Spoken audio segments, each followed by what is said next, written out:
What's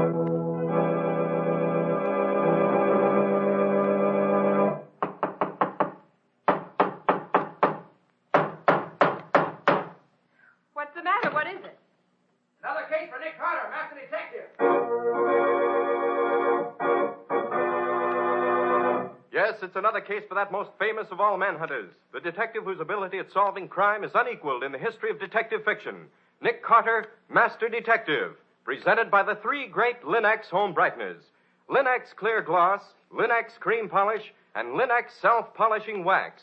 Created by Acme, America's great producer of Acme quality paints.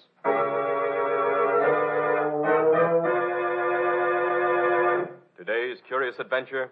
Death by Ricochet, or Nick Carter and the mystery of the abandoned gravel pit. In just a moment, we'll hear how Nick solved the mystery of how the bullet from the abandoned gravel pit killed the heir to the Marquis' fortune. But first, here's something you should know. Millions have found what wonders Chemtone, the miracle wall finish, can do for walls. Now, millions more are learning what amazing new beauty the three great Linex home brighteners bring to floors, woodwork, and furniture.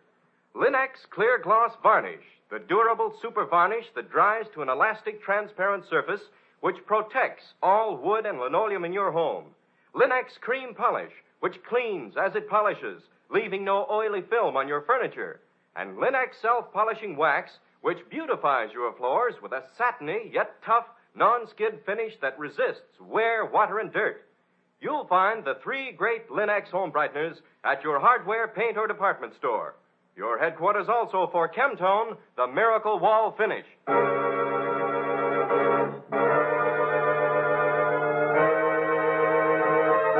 And now for today's mysterious adventure with Nick Carter. As we open our story, Nick is talking with a young friend of his whom Patsy has just brought in.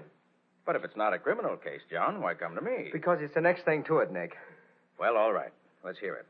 Or better take notes, Patsy, in case we want them later. Of course, Nick. Go ahead, Mr. Mann. Nick, I killed a man this morning. What? Oh, it was an accident, of course, but he's dead just the same. Well, tell me about it. What happened? Well, I was shooting in the old gravel pit back of my place on the highway. I've been shooting there a lot, getting ready for the pistol meet that's coming up. Well, this morning I was practicing out there when one of my slugs hit something and ricocheted. I never dreamed that a ricochet could get out of the gravel pit, but this one did, and traveled as far as the Marquis' estate. You mean the Clara Marquis estate? Yeah, that's right. And the man I killed was her son, Randolph. Well, that certainly ought to make front page copy. I should say so. Patsy, get me her file out of the file room. Coming right up, Nick. Now, John, where was Randolph when it was hit? At the back of the estate, helping one of his nephews rebuild the fence. Uh-huh. The nephew, Dave Barton, said he heard the shot, and then the whine of the bullet, and then Randolph fell over.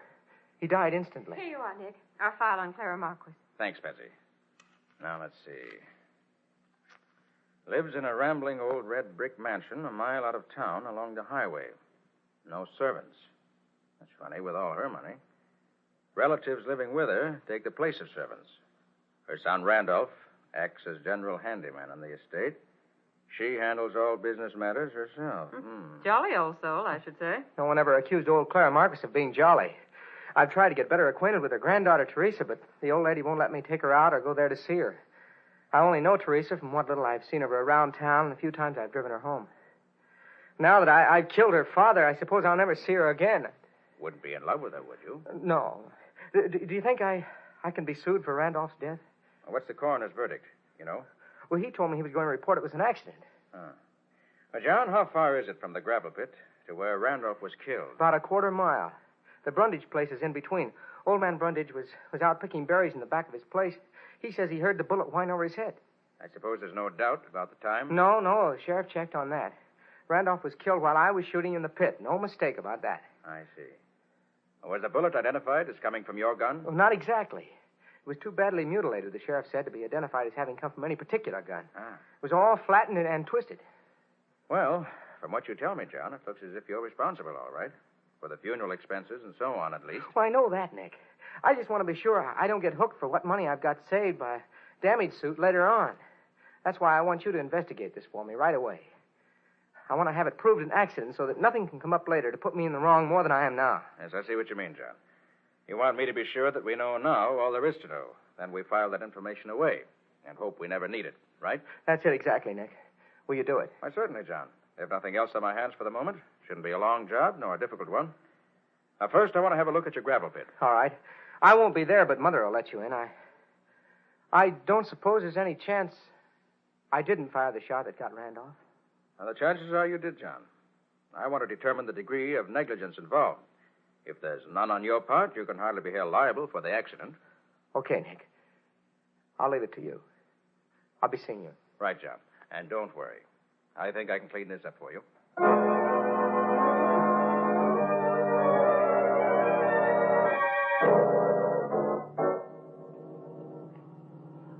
It doesn't seem possible that a .45 bullet could get out of that gravel pit. And especially not going fast enough to travel a quarter of a mile afterwards. Strange things happen with bullets sometimes, Patsy. I suppose. You heard what Mr. Brundage said. Yes, according to him, about as many bullets come out of the gravel pit as stay in. Said he's heard them whizzing over his head many a time. Well, he was probably exaggerating. But there's no question but what he heard the one that killed Randolph Marquis this morning. Said it went only about a foot or so over his head. Is that possible, Nick? Oh, yes, indeed. Perfectly possible. And from the way John May's target is set up in the pit, a bullet that did get loose might very well come right across Brundage's berry patch. Well, I certainly hope you find some way to prove Mr. May didn't do it. He's such a nice fellow. I don't expect to prove that, Patsy. You don't? By the way, how well do you know Teresa Marquis? Not too well. Think you could use her name to get us in to look over the grounds, in case the old lady objects? Oh, gosh, Nick, that's a big order. Nobody has any say around there but old Clara herself, so I understand. I'll try it. What can we lose? Atta girl. Let's attack them from all sides at once.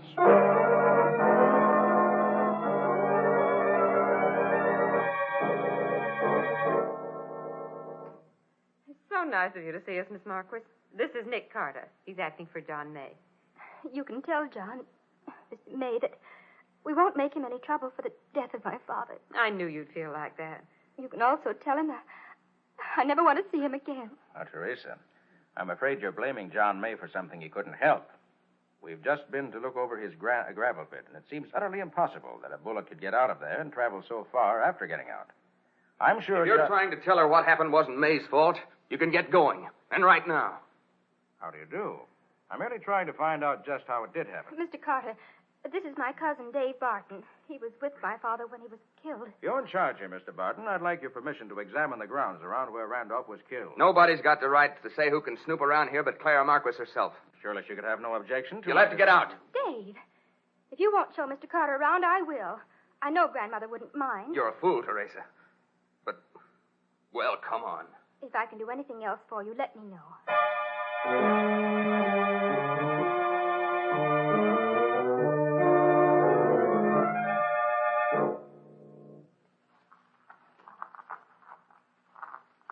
We were putting up a new fence here, Brandy and I.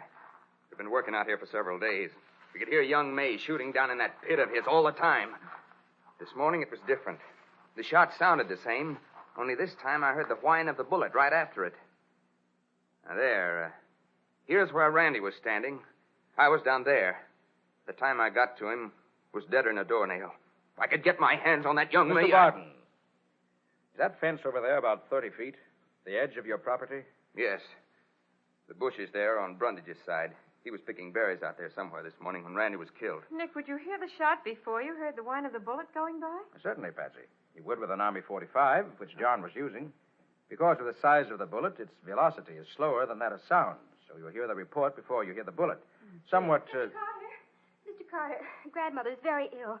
We sent for the doctor, but she heard that you were here and for some strange reason wants to see you right now. Mrs. Marquis wants to see me? You sure? Very sure, Mr. Carter. She insisted. Can you come right away, please?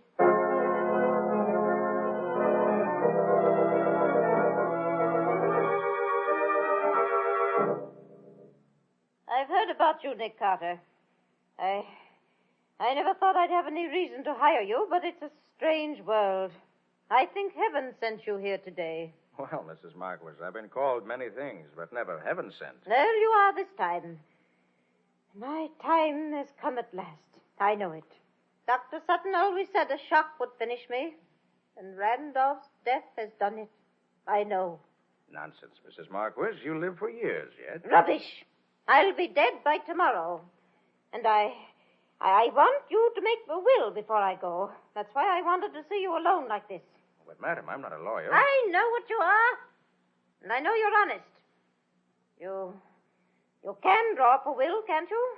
Yes, of course I can. Very well, then. Do it. I've never had a will, and I want one. Very well. If you'll tell me what disposition you want made of your property, I'll draw it up for you. Well, that's easy. Half my estate goes to Teresa. The other half is to be divided equally between my other 5 grandchildren. I see. And who's to be executor? Teresa. She's the only one of the whole bunch I'd trust. Of course, I'll have to have the names of the 5 grandchildren. Of course you will. Of course you will. They're Bartons. David, Forrest, and Jack. And the twins, Myrtle and Hazel. Very well, Mrs. Marquis. I'll have this ready for your signature in the morning. Well, morning nothing. You'll have it ready for me just as soon as you can get it written down on paper. There's an old typewriter in the library you can use. Now, hurry up, Mr. Carter, and let's get this over with.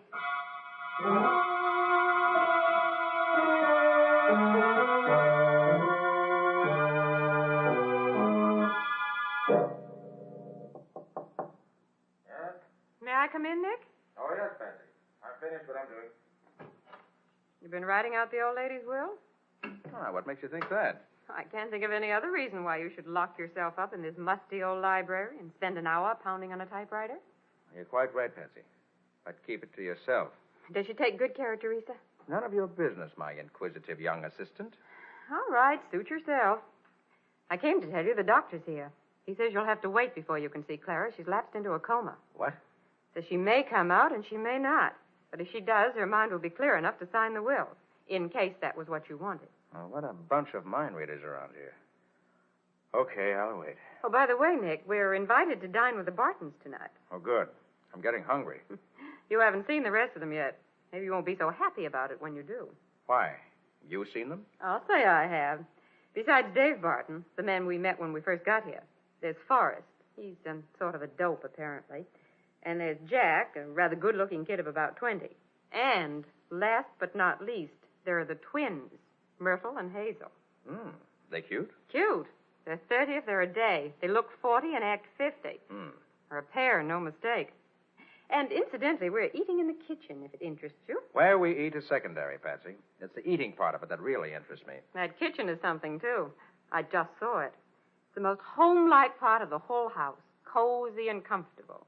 I don't think it's a bit bigger than Madison Square Garden. And with a shotgun behind the door to add just the right touch.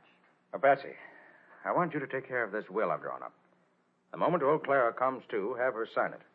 And if you're fond of Teresa, pray that the old lady does come to before she dies. All right, Nick, I'll take care of it. Good.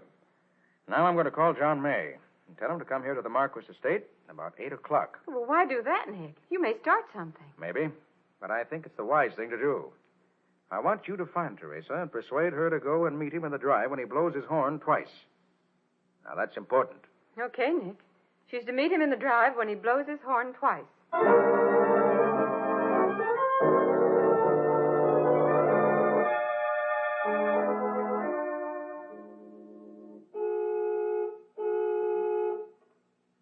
I still don't get it, Nick. Couldn't you find a better time and place for me to meet Teresa?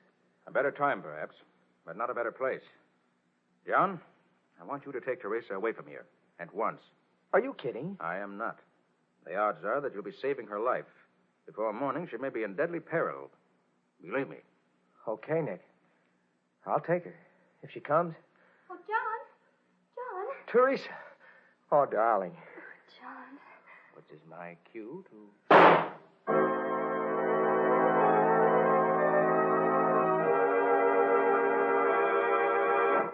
Early this morning, a shot rang out and Randolph Marquis fell dead.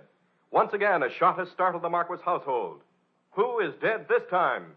And what will be its effect on Nick Carter and his attempts to learn the real facts behind Randolph's death? We'll see in just a moment. If you're having difficulty keeping your floors spick and span these slushy winter days, here's the answer. You needn't have track-in trouble at your house, not when you use Linex Clear Gloss Varnish to protect your floors. You see, Linex Clear Gloss Varnish resists both water and dirt so that they're easily wiped away. And Linex Clear Gloss provides an elastic, durable finish that really wears, retaining its lustrous, transparent beauty for a long, long time. Yet it's easily brushed on, and it lessens your housework amazingly. Linex Clear Gloss even resists damage by hot grease, boiling water, fruit acids, perfume, and alcohol, making it the ideal protection for every wood and linoleum surface in your home. Yes, Linex Clear Gloss Varnish is the finest household protective finish you can buy. Depend on it, as so many wise homemakers do.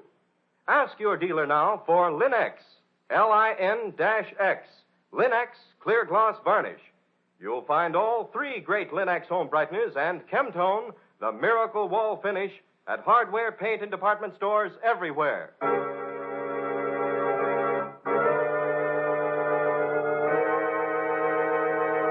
And now, back to our story. The report of the shotgun, which startled Nick and the rest of the Marquis household, seemed to come from the room where Clara Marquis lay dying. Nick and Patsy raced to the door of the room, only to find the twins, Myrtle and Hazel, standing in the doorway, staring fascinatedly at the old lady's bed. What's happened? What was... Don't look at her, Patsy. Oh. Oh, it's ghastly. Face has been blown away. Why, she's... Why, Dr. Sutton. Dr. Sutton. What's happened to him, Nick? Why, he's out cold, Patsy. Oh. A blow in the back of the head, I should say. Dr. Sutton. What's happened to you, Doctor? I don't know. I was alone here with a patient. Something hit me. That's all I know. I don't even know where whoever hit me came from. Well, whoever hit you did for the old lady, all right. Did either of you girls see anything? No. Where are your brothers? Where were they when this happened? Oh, come on. You might as well tell me if you know. Oh, all right. I'm going to call the sheriff's office. You suppose you two could sort of stay here with the body until someone gets here? We'll stay. Well, there's nothing more I can do for her now. I think I'll get some fresh air. Want to step outside with me, Mr. Carter? Why, of course. I'll be right with you. Oh, Patsy. Mm-hmm. Will you pack up the doctor's things and bring them out to the car? Surely, Nick. All right, Doctor. Let's get out of here. Terrible thing, Mr. Carter. Terrible. Yes, it is. Poor old lady. She wouldn't have lasted the night anyway. What I wanted to tell you was this. Patsy said it was very important to Teresa to get that will signed. So I gave the old lady an injection which revived her long enough to read the will. Then she signed it, and Patsy and I witnessed it. Was that right? Perfect, Doctor. Perfect. You have the will now? No, I gave it to Patsy. What? Well, you trusted her with it, so I did. Clara's murderer finds Patsy, has it? Patsy will be the next victim. Oh. Come on. I wonder if she's still in Clara's room where we left her. I didn't know. I should have. Patsy. Patsy. She's not here. Do either of you twins know where she went? No, she left.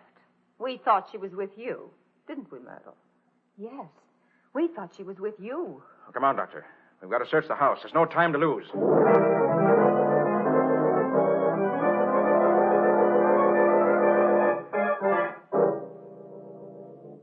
Well, Doctor, we've been through this house from cellar to attic. She's not here anywhere. I don't like it. How about the carriage house? There's a light upstairs there. Oh, yeah, sure there is. Well, let's have a look up there. Oh, that's funny. John May's car's still here. Yes. Didn't take Teresa away after all. I wonder why. Well, I hope we find Patsy up here. Merciful heavens. Oh! Barton, stop that. Let John alone. You keep out of this. This dirty murderer's getting what coming to him. The law won't do nothing to John May, but we will. Barton, if you touch him again, I'll shoot to kill. You wouldn't have the nerve. I'll plenty of nerve for cowards like you. All right. You're on top for now. But we'll get him later. See if we don't. Now, you two. Forrest and Jack. Let Teresa go. All right. Take that gag out of her mouth. Be quick about it. Oh, Mr. Carter. Oh, thank heaven you've come. Oh, Doctor, you better have a look at May. He's pretty badly beaten up. Only thing holding him up are the ropes tying him to that post. Yes. He's in a pretty bad way. Dave must have hit John at least 20 times. What happened, Teresa? Well, they got John right after you left and made me come with them. They brought us up here and tied John to the post so that he couldn't defend himself. Then they gagged me. Hold on. You mean that all three of them, Forrest, Jake, and Dave, have been with you since right after I left you with John? Why, yes. Why? Has anything happened? I'll say there has. Take care of things, Doctor. I've got a job to do.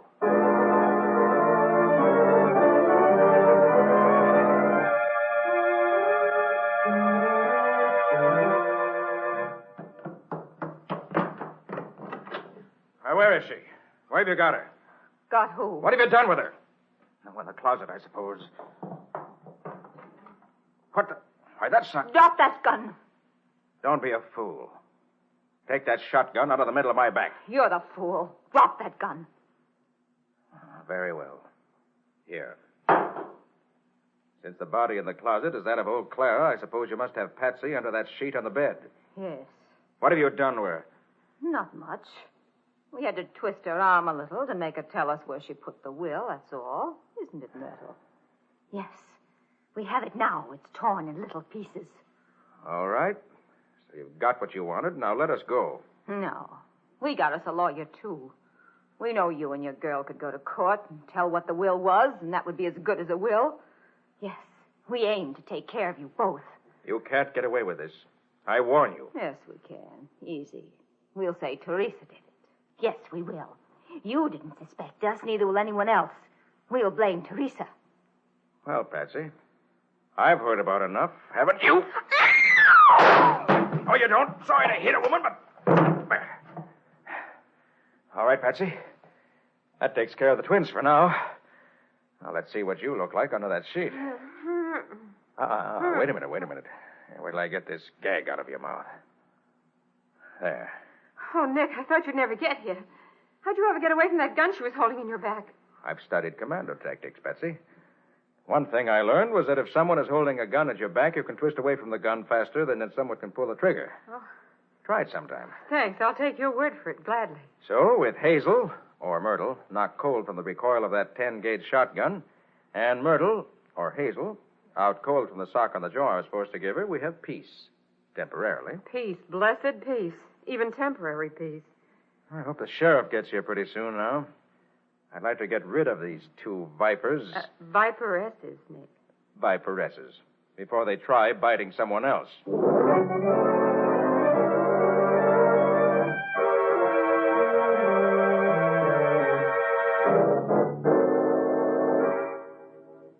They had me fooled completely at first, Sheriff. I didn't believe either of those twins could handle as big a gun as a 10-gauge shotgun. Yet I felt sure, as soon as I saw that shotgun, that the .45 bullet that killed Randolph Marquis came from its barrel. But why? Old man Brundage said he heard it whine over his head. Well, the whine of a ricocheting bullet, John, is one of the most deceptive sounds in the world. You can't tell really where it comes from. But I was right with Randy. I didn't hear any gun fired close. It was fired from the gravel pit, and the bullet came whining. Of course it did, Barton. The twins were clever enough to pick a mutilated bullet out of the gravel pit where John May shoots. They loaded it into a 10-gauge shell and fired it from behind the bushes on Brundage's property. The bushes acted as a silencer, probably. Both Brundage and Dave heard the whine it set up and assumed it was a ricochet from the pit. Who'd ever think a woman would figure out a way to load a 10-gauge with a banged-up bullet and then lay for a guy and shoot when somebody else shoots a quarter-mile away? Why did they do it, Mr. Carter? Money, Teresa. Money they'd inherit from your grandmother, Clara Marquis. But I don't get it, Nick. How would Randolph being dead benefit the twins? His daughter would get his share, wouldn't she? Not if Clara didn't leave a will. That's the point around which everything else revolves, Patsy. But how does that work out, Nick? According to the law of the state, if the old lady left no will, Randolph would inherit 1/2 the estate. And the 5 Bartons would inherit the other half, or 1/10 each. And if Randolph was dead? With Randolph dead, the 5 Bartons and Teresa, Randolph's daughter, would each inherit equally, or 1/6 of the estate apiece. Well, how much difference would that make? Well, figure it out, Patsy. If the estate amounts to $3 million, as I understand it does, each twin would get $300,000 if Randolph were alive. But with him dead, they would each get $500,000, or $200,000 more. Oh. Wouldn't that be worthwhile for them? Gosh, that is some difference, isn't it? So when they found that old Clara was about to make a will, they had to stop it. Of course. They knew Teresa was a favorite and would get most of the money. So they killed Clara before she could sign the will I drew up. Well, then they must have found out afterwards that old Mrs. Marquis had signed the will before she was killed. How'd they learn that? Now, that, John, we'll never know. Somebody said too much or too little. At any rate, they found out just enough to know that Patsy had the will and that it was signed. So they bided their time and got it away from Patsy. Then they laid for me to get rid of any possible witness to the existence of a will. Do you suppose they would have killed me, Mr. Carter? No, Teresa. Not if they had got rid of Patsy and me. I asked John to come here and take you away because I didn't know which way the cat was going to jump. I was afraid the killer would try to nullify the effects of the will by killing you. But fortunately, the dear twin selected Patsy and me as the victims and you for the logical suspect. Well, anyway, I'm glad you asked John to come over here, no matter what the reason was. It settled things for him and me very nicely. It's just the way I wanted it to be, Nick. Although I hadn't hoped to get it for a long time yet. Which proves that you never know where your blessings are coming from. Or something. Well, anyway, good luck to you both.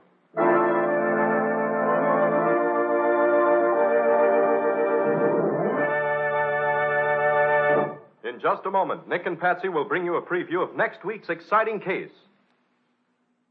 But first, here's a suggestion. On a winter night, as the family gathers cozily at home for an evening of fun together, every moment is more enjoyable when home looks its inviting best. And it always does when you depend on the 3 great Linex home brighteners to keep woodwork, floors, and furniture sparkling. Your furniture, for example, regains its original gleaming beauty when you use Linex Cream Polish. For Linex Cream Polish cleans as it polishes, removing in one quick application all the cloudy accumulation of dust in previous polish. Yes, you save one whole step in your cleaning day routine when you use Linex Cream Polish on your furniture. It's truly the modern shortcut to furniture upkeep, taking only half the time. You'll find that Linex Cream Polish banishes messy fingerprints from your furniture, helps to hide ugly scratches, too, and there's no oily film on your furniture to attract more dust, to make more work. So do ask your dealer for Linex Cream Polish. Ask for all 3 great Linex home brighteners. Remember, that's Linex, spelled Lin-X. You'll find them all. Linex self-polishing wax, Linex cream polish, and Linex clear gloss varnish at your nearest hardware, paint, or department store.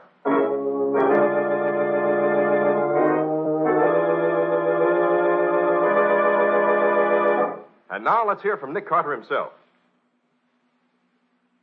What about it, Nick? Have you an exciting story for next week? Well, next week, Ken, I want to tell you what happened when I stopped off in a little town upstate to tell a rookie cop's family how sorry we were that he'd been killed in line of duty. Well, that doesn't sound very exciting to me. It was what happened after Nick stopped off there that makes the story. He found a household ruled by fear and hate. With a mad old woman at the head of it who was convinced that she had been divinely appointed to set the world right. Oh, that's very different, Nick. Well, where did you come into it? Nick stopped a well-laid plan to commit wholesale murder and save the daughter of the house a fortune running into the millions. Just because the killer forgot to quote the right Bible verse at the right time. What do you call it? An eye for an eye. Or the mystery of the upstate murders. And that's all for now. So long. So long, everybody. So long to you both, Nick and Patsy. We'll be seeing you again next week.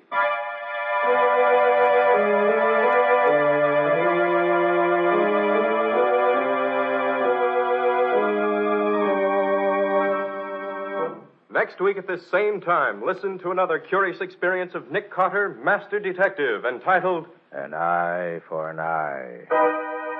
Or Nick Carter and the Mystery of the Upstate Murders.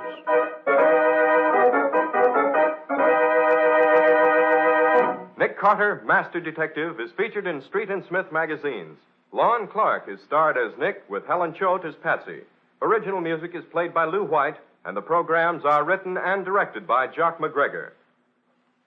Nick Carter, Master Detective, is presented each week at this time and over these same stations by the 3 great Linex home brighteners. Linex clear gloss varnish, Linex cream polish, and Linex self-polishing wax, created by Acme, America's great producer of Acme fine quality paints. This is Ken Powell speaking for the thousands of Linex dealers all over America and saying so long until next week. This is Mutual.